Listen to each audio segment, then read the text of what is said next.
a union between two people.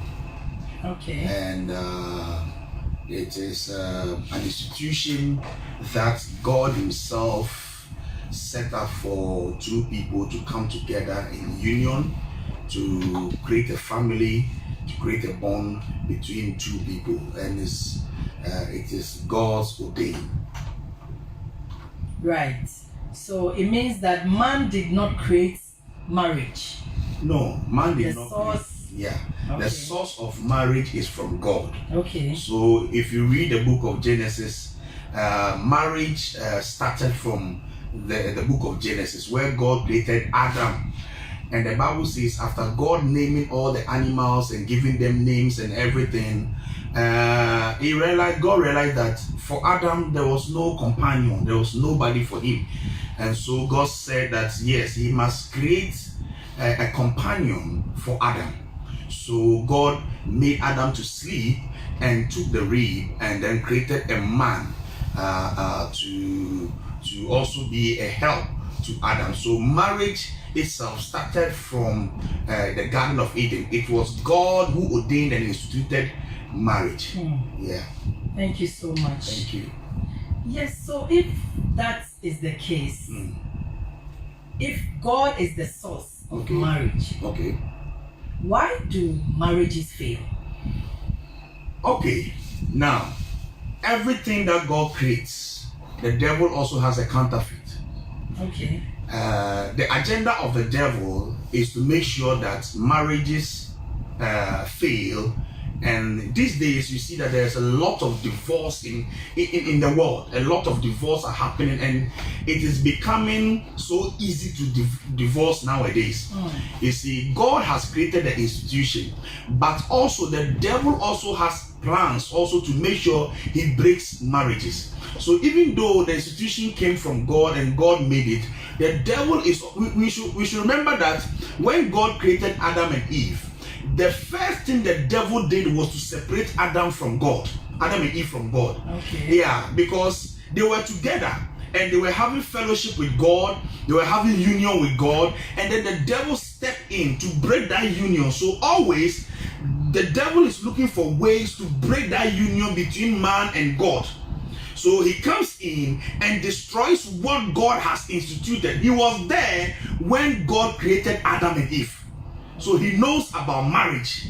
So he always, and sometimes one of the reasons why marriages break nowadays is because of misunderstanding, unforgiveness. People are not ready to forgive each other. A lot of things are happening, but we know that God says He hates divorce. So God, who created marriage, is saying that God, I hate divorce. So it's not something that is pleasant to God. So anything that goes contrary to marriage is against God. Wow. I think we are learning. You're watching The Woman in You on Remote Radio, and we are live on Facebook. I want you to comment, share, and like. Well, talk about separation and the devil also in mind. When you look at couples, who is the one that the devil can use? This question there, if you ask me this question, You'll be biased. You want me to be a little bit biased because I am a man. So of course I'll push it to the woman. But you see, let's look at the Bible in Genesis, okay? Because I am a reverend, I always want to base it on scriptures, okay? So if you look at the Bible, after Adam was created, God gave Adam instruction to give to Eve. But you see, before Eve came into the garden, Adam was living peacefully with all the animals. Okay. There was nothing like disobedience to God. But when Eve came in, Adam, when he saw Eve, he forgot to give Eve the instruction in the garden because the woman was too beautiful. Okay, so Eve caused Adam to sin. But I'm not saying here that it is the woman that the devil can use to cause. Both of them can be used. Divorce and marriage separation comes, sometimes it comes from the woman, it comes from the man. So both of them, if any of them allow themselves, the devil there, he wants a vessel to use. So if you allow yourself, whether you're a man or woman, whether you're a boy, a girl, a child or whatever, if you allow yourself, the devil will pass through you to bring divorce and chaos into the marriage. So it is not about the man or it's not about the woman. Anyone who allow himself, just as God needs vessels to also allow themselves for him to use, the devil is also looking for vessels to use. So it is both divides. Do we marry because of children?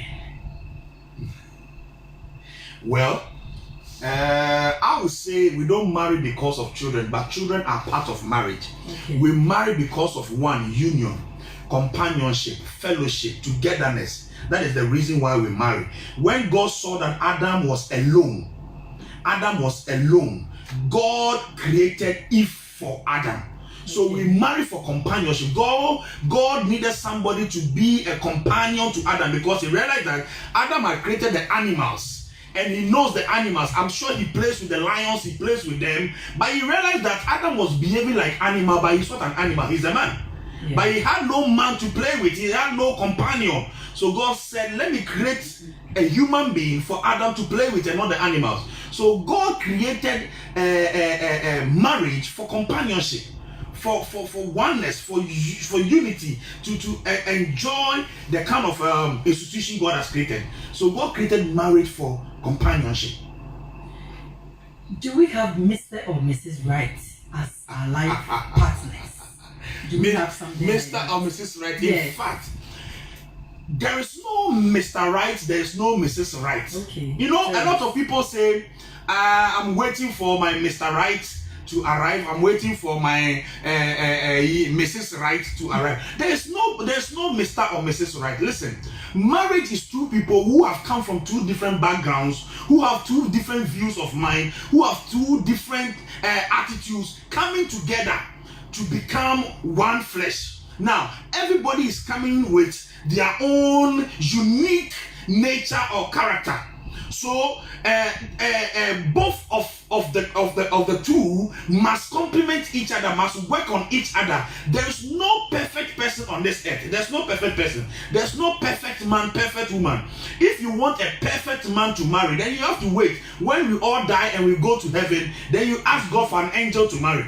Because there is no perfect person to marry on this earth, but you work your marriage, you make it work, you work together. There is no perfect person. Everybody, when you marry, you see, sometimes when you marry is when you know that, so my wife can do this thing, so my husband can do this thing. Why didn't all this thing come in the relationship or the courtship so that I can know? So both of you work on each other to become, because there are a lot of challenges in marriage. But if you can understand yourself and work together, you become Mr. Perfect and Mrs.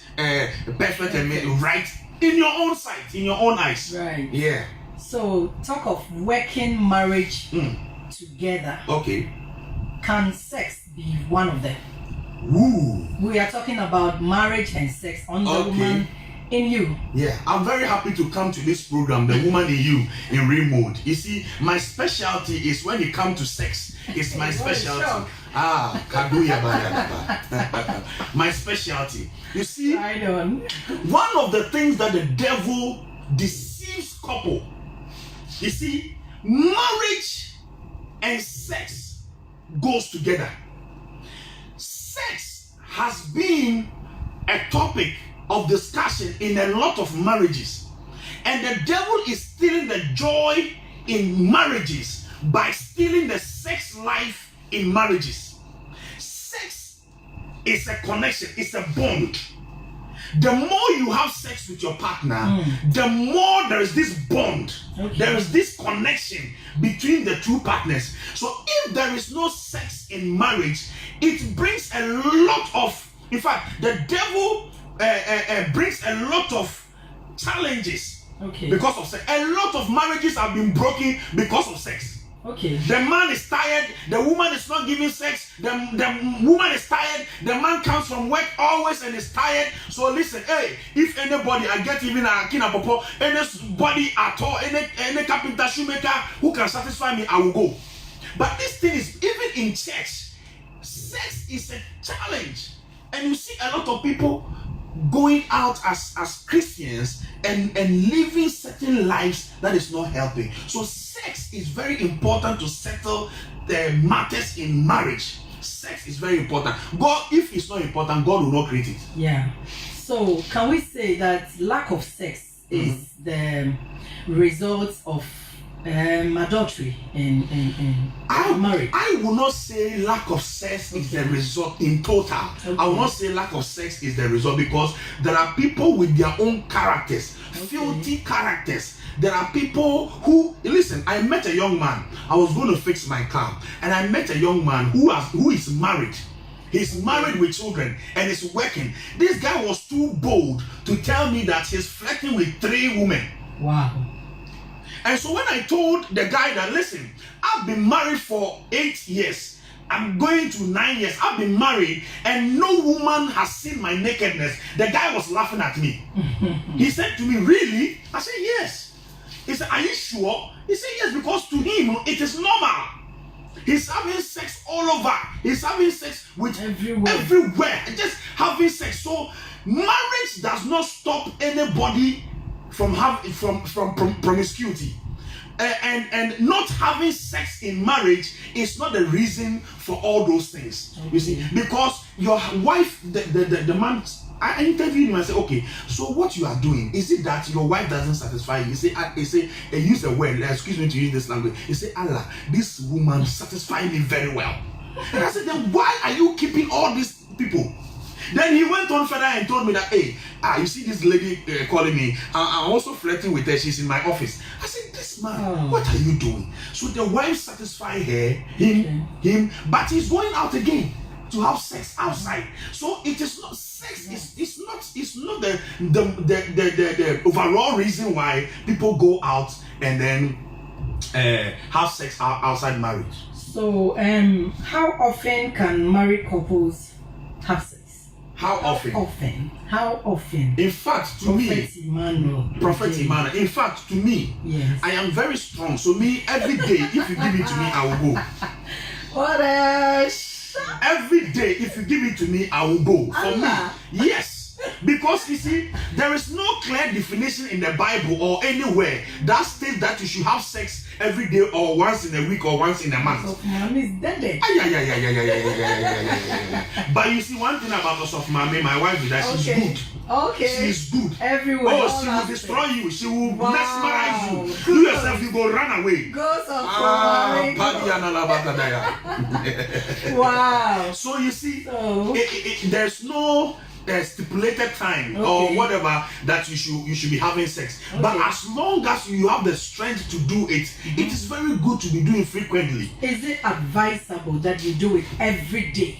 Well, I will not advise to do it every day, depending on the couple. Okay. Maybe because of health issue, health challenges, you may not do it every day. But if you have the strength, like me myself, I have the strength, I can go every day without getting tired. I can go every day without getting tired. So, in fact, if some people, because of their strength, their health, they can't do it. So that one, it is not stipulated or it's not advised. I won't say it is an advice for you to have sex every day. But in fact, if you can, you should have it. It's good. It brings the bond and the unity and the union together. Let's talk of, since we are talking of sex here, you know, most women have their own fears that the more they make love the more they make love in their marriage, they are going to have a lot of children. So, is it good to do family planning as a child of God? Because we are talking about sex here, and you know, we have our own fears. You know, is it good? Is it good? In fact, there has been a lot of notion about this family planning thing. Okay. In fact, Christians have really lambasted family planning. It is not good, it is not that, it is not this, it is not that. A lot of people have shared their view. But for me personally, listen, if you can't take care of children, it's not good to bring them to this world and let them suffer.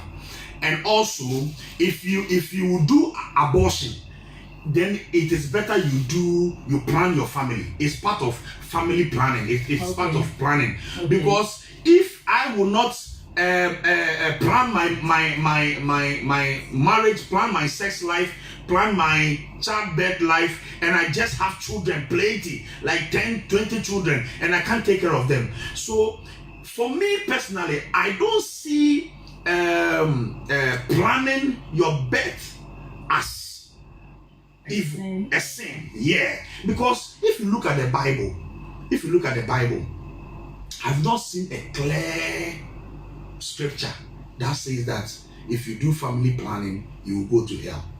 Okay, there's no clear picture about that. So for me, it is not a bad thing to do.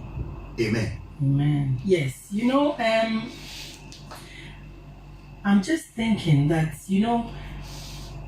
how will you feel when your woman is not satisfying you in bed? How will you feel as a husband? Yes. How will I feel if my woman is not satisfied? Okay. Yes. How will you feel as a husband? And also, let's dive into ministry. Okay. As a man of God. Okay. That your wife is not satisfying you. How will you feel? In fact, it is a very difficult thing being a man of God if your wife is not satisfying you. Okay. Or your husband, if I should say, is not satisfying if you are a woman or a man of God in the ministry. Because one, we as a man of God, you cannot put towel on your neck and go outside and get some small girl and just enjoy yourself. So if you are not getting the satisfaction you need, that means you'll be crying inside you. It will really affect you, because you're not getting the satisfaction you need, the enjoyment you need to have when it comes to sex. You are, in fact, you are devastated. But you can't complain to anybody. You can't also go out. So that makes it very, very dangerous. To the people in the world, they will just take their towel, they will just enter some one beer bar, corner some one lady, they are gone. They are gone. So you see, a lot of pastors are dying. They are dying. A lot of pastors' wives too are dying. They are dying, and they are dying inside them. So why, women? Why would you give your husband sex?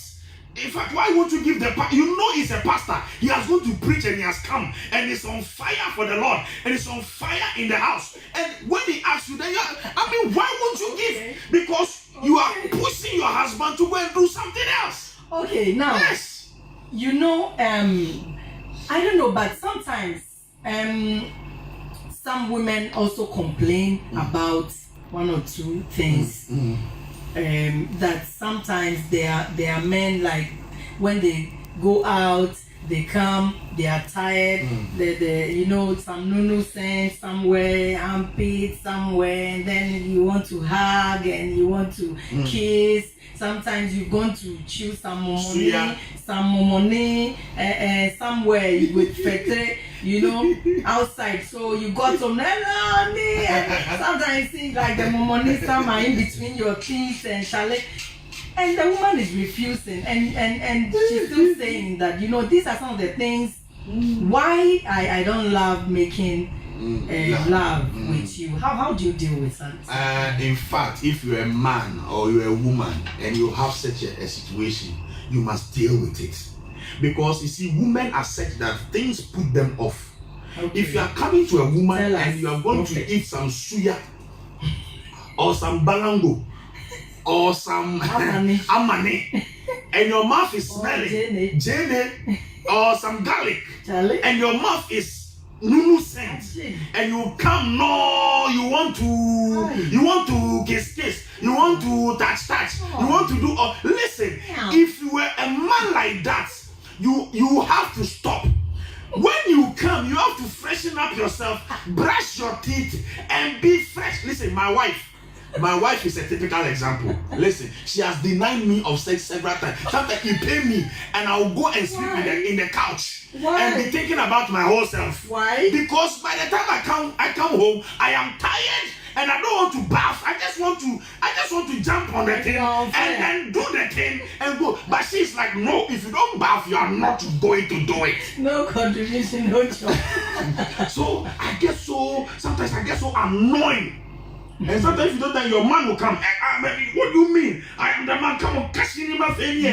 Cash in my failure. Again, master, if me, the thing is my ear. If I don't open, you don't go shop.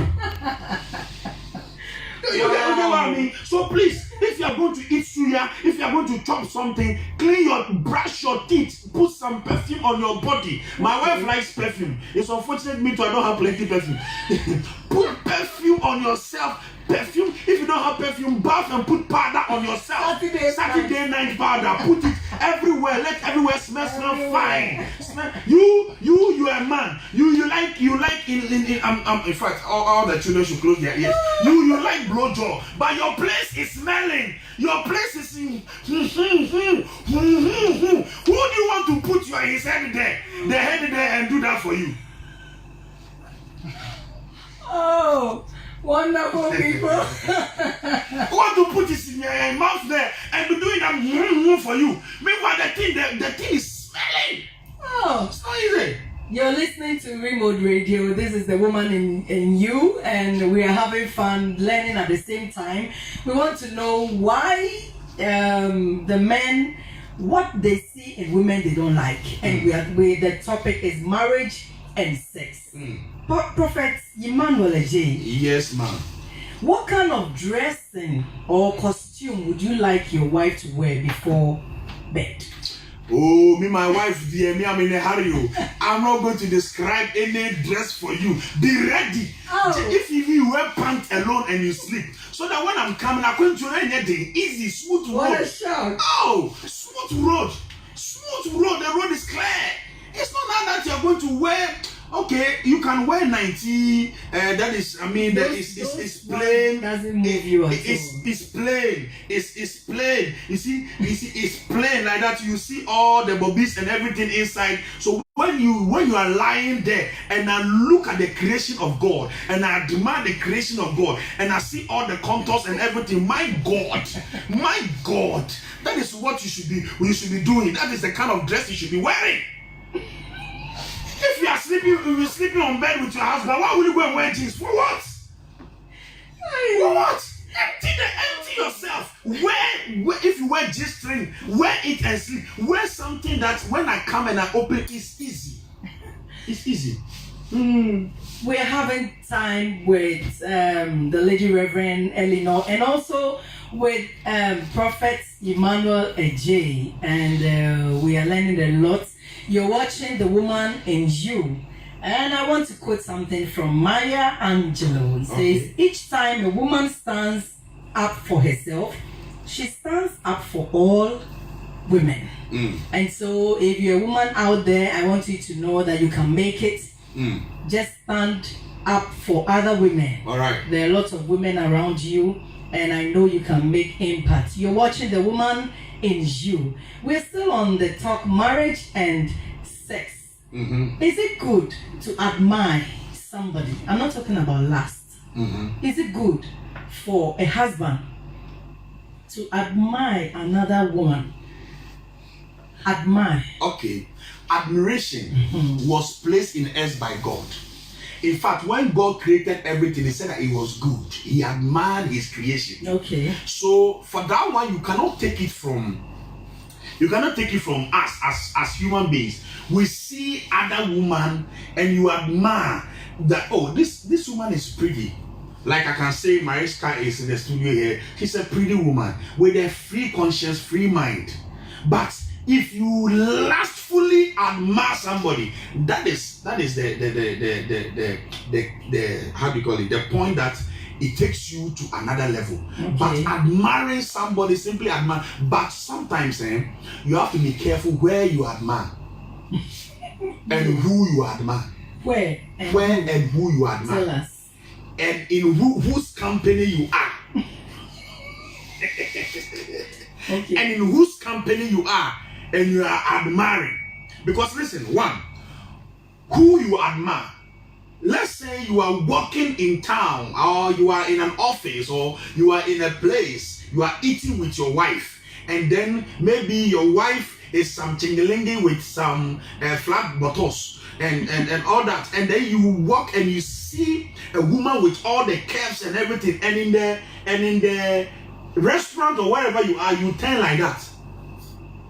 As the woman is passing, you are turning your watch. Then when you turn to your wife, say, hey, in fact, your wife will not, some women will not tell you, but sometimes they will be angry.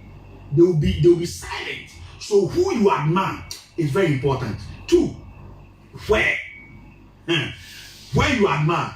If you are working with your wife in and you go, in fact we Christians, we don't go to even clubs and whatever, you know, and you admire ladies rough, your wife may be angry.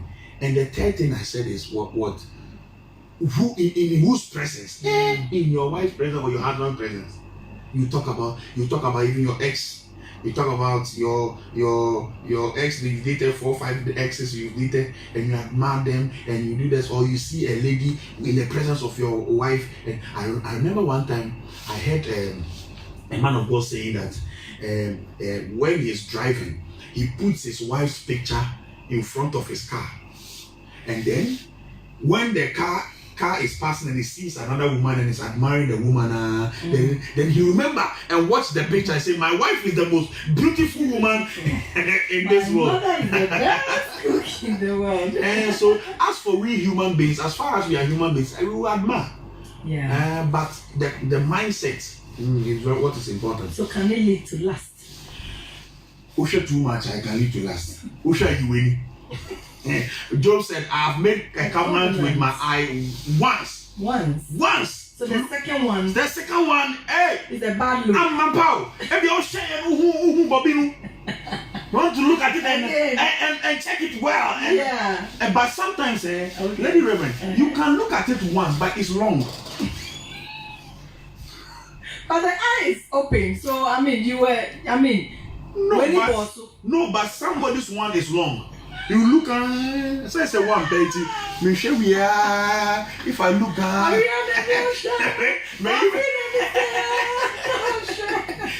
me sure one. It's 1 year long. Anyway, a few seconds. Wait, this was once. Yeah. That's once. The second one is a sin. But once, so in fact. As for that one here, try not to be doing that, and you have a healthy life. Premarital sex. What's your take on that? Premarital sex. In fact, this thing, ya can't so kolano munjai. Ampa ya can't so kolano munjai. Almost always you magede musa.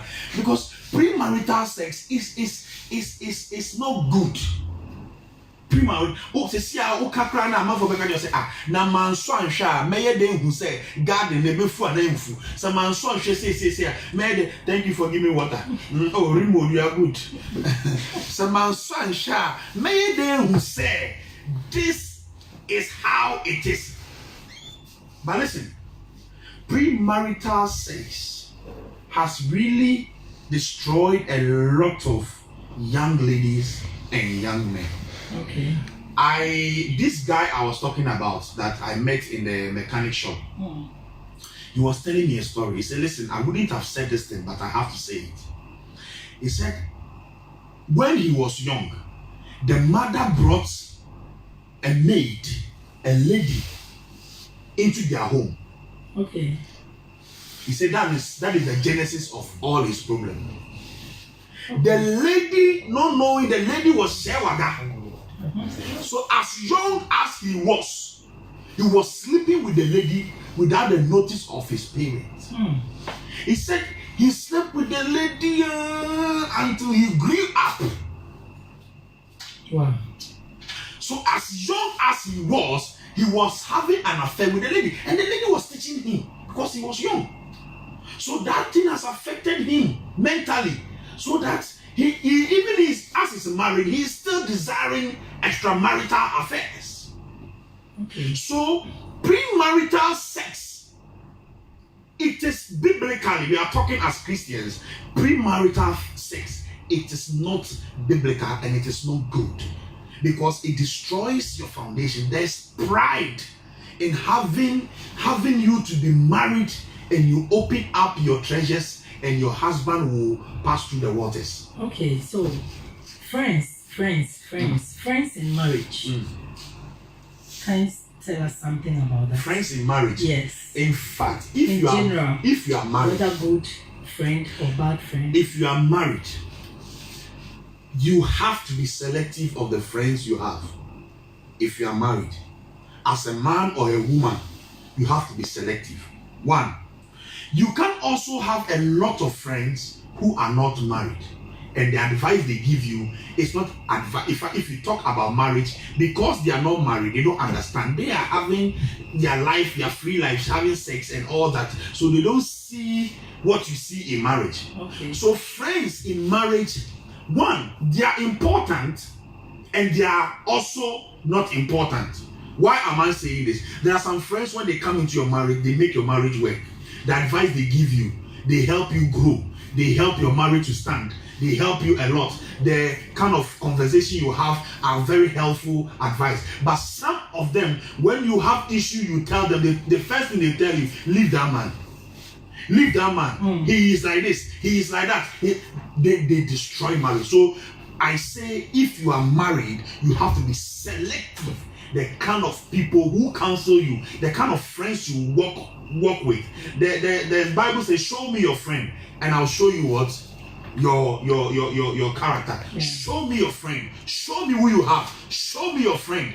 Because you can't come to my marriage or be my friend when all the advice you give me is to leave marriage, is to forget about marriage, is to have fun outside marriage.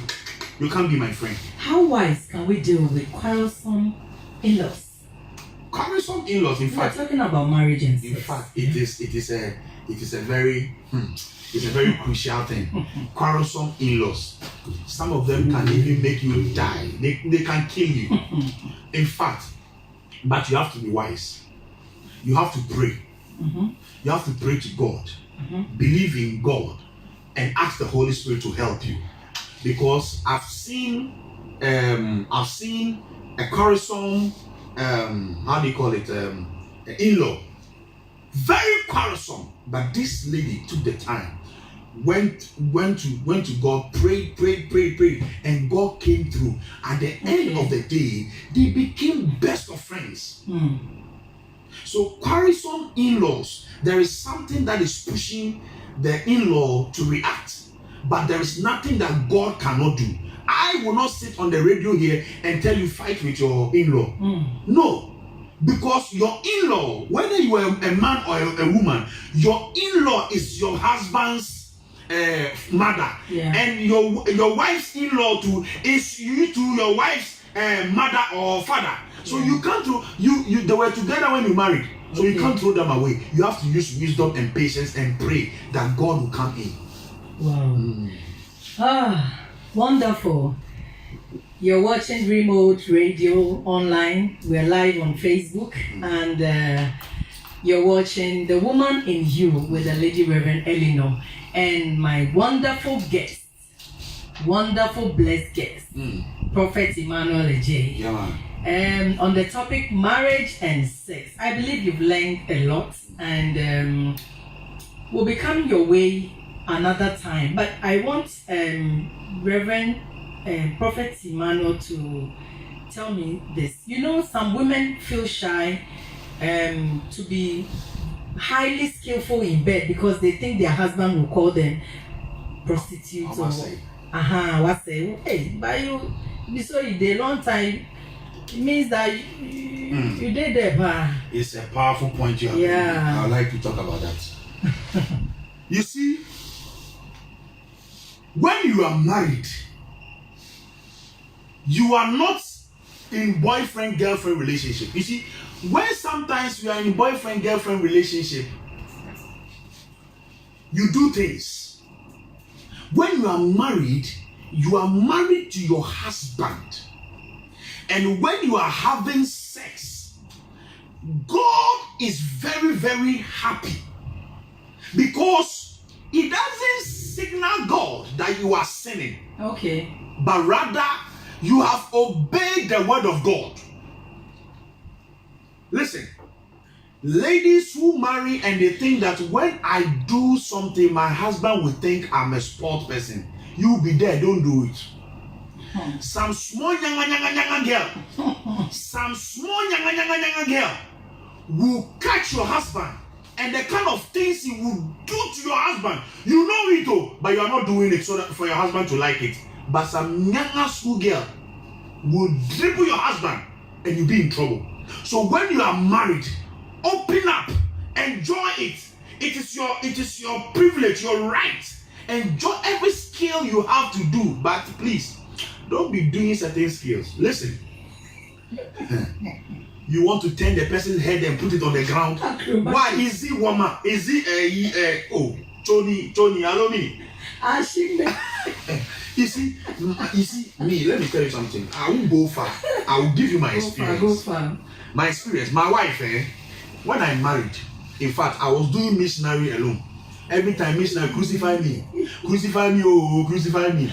Yes, you crucify me, oh, crucify me. No, mommy will kill you there. That was what I was doing. And in fact, I got used to crucify me. So anytime I get there, I know crucify is coming. So I just crucify and I'm gone. Crucify and I'm gone.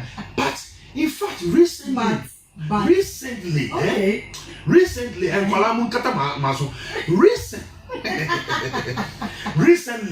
oh, I don't know where this thing is coming from. It is a spirit or it. Come on. She has become so wonderful, so romantic, sexy. Oh no.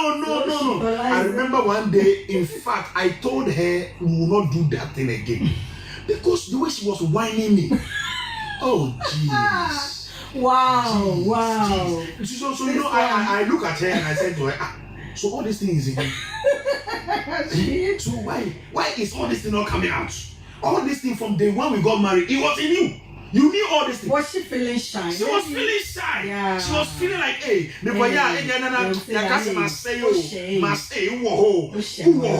so you know what? When she did the first one, she said, because no more. I realized the next day I was dead. I was so dead. Oh, I was so dead. Wow. I was so, my wife was riding like a horse. I was so dead. Oh, wonderful.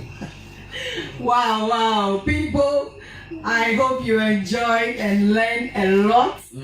You are watching The Woman in You with the Lady Reverend Eleanor and my blessed guest, Prophet Emmanuel Ejay, talking about marriage and sex.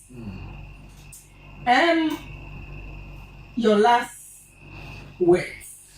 I don't have any question for you. My last words. Tell us something. Bible says Hebrews chapter 13, the verse 4. It says marriage is honorable in all, and the bed undefiled, but whoremongers and adulterers will be judged. Okay, so marriage is honorable. Okay, it's an honorable thing to do. Marriage is honorable. So don't defile marriage. When they call you honorable, you check your ways. You do things orderly. Okay, so marriage is honorable. So do things well in marriage. Enjoy yourself. Enjoy sex honorably. Okay, not giddy giddy. Some of you men too, you are too giddy giddy giddy. You are too giddy giddy giddy. 1 minute for no one giddy giddy giddy. Giddy giddy. Then you are hurting the woman. Why? So I want you to know, enjoy your life, enjoy your marriage, enjoy yourself as a married couple, and you see, have more sex, and there will be a lot of attachment and a lot of bonding in you. You see, when my wife started having sex with me frequently, then I realized that there's some kind of bond. When I'm in town, I'm thinking about my wife. I'm pressed. Me beat me by me criminal me dream because me dream yes now me dream my wife. Oh, dreaming. Oh, wonderful. Oh, wow. Because of the The tantalizing styles. Oh, Jesus. Yeah, that's wonderful. It's bonding. Oh, I have learned a lot. I don't know about you. I wanted to ask you about the 1 minute something you just said, but our time is up. We'll come back. The next time, I think we'll have a phase 2 of marriage and sex with Right. Prophet Emmanuel Ejay. Right. And thank you so much for coming. Thank you for having me. It's a blessing to have you here. Thank you for having me. And I believe couples are listening to us, they are watching us. Us too. Some of these things cannot be said in the church, you know. But we have to say it. The pastors must say this so that it will keep the marriages healthy and keep it going. You're watching The Woman in You, and it's being powered by Langenius. They are into lands, properties, and all that. They sell lands everywhere. In fact, everywhere, anywhere you want land. And I'm going to give you the contacts. It's 0244 51 7198.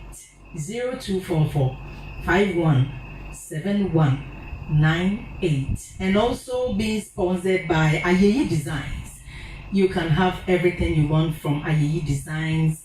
When you have any wedding, children wear, everything. Ayeyi is located at Agbogba Road, and the number is 0244 212978. God bless you so much for watching The Woman in You on Remote Radio Online, and I believe and hope that you've learned a lot. Thank you so much. The name again is Lady Reverend Eleanor, and I'm out of here. God bless you.